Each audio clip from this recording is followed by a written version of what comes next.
Starting from certificate போட்டதுலேருந்து என் பேர் வந்த வரைக்குமே எனக்கு அந்த மாதிரி ஒரு தாட் ஒன்றுமே கிடையாது. இதில் நான் என்னெல்லாம் கம்மி பண்ணினோம், நாங்கள் இது எதுலேருந்து என்னெல்லாம் வெளியில் எடுத்தோம் அப்படிங்கிறதுலாம் பியூட்டிஃபுல் டெசிஷனாக ஆஸ் அ டீமாக எடுத்திருக்கோங்கிறது ரொம்ப பெருமையாக இருந்தது. I really thanked everybody after the show. After when I saw எல்லாரையும் நான் கால் பண்ணி சில பேருக்கு மெசேஜ் அனுப்பிச்சு பண்ணேன். எல்லாரோட இன்புட்ஸுமே ரொம்ப வேல்யூபுளாக கொடுத்தாங்க. உன் பேச்சை கேட்டு விட்டுனடான்னு நான் ஒன்று நாட் ஈவன் 0.1 செகண்ட் ப்ரோ.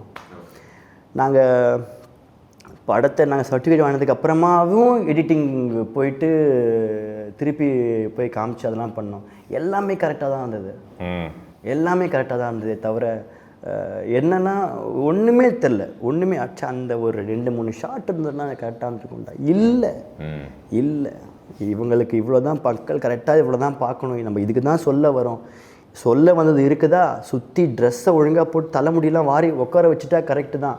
அவனை இப்படி உட்கார வைக்கிறான், அப்படி உட்கார, அவன் உட்காந்தா போகிறங்கிற தாட்லாம் நான் இருந்தேன். எனக்கு தவிர எனக்கு அந்த மாதிரி ஒன்றுமே இல்லை ப்ரோ. ஓகே, என்னென்ன சீன்லாம் எடுத்தோம், நாம் 2 hours 15 minutes படம், நம்ம 2 hours 40 to 45 minutes தான் ஷூட் பண்ணின ஃபுட்டேஜே. ஓகே, அதுக்கப்புறம் நம்ம என்னத்தை திருத்துறதுலேருந்து சீரியல் மாதிரி தெரியல. ஒரு சீனுக்கு 4 ஷாட்டு, ஒரு wide mid close 2 shot finished.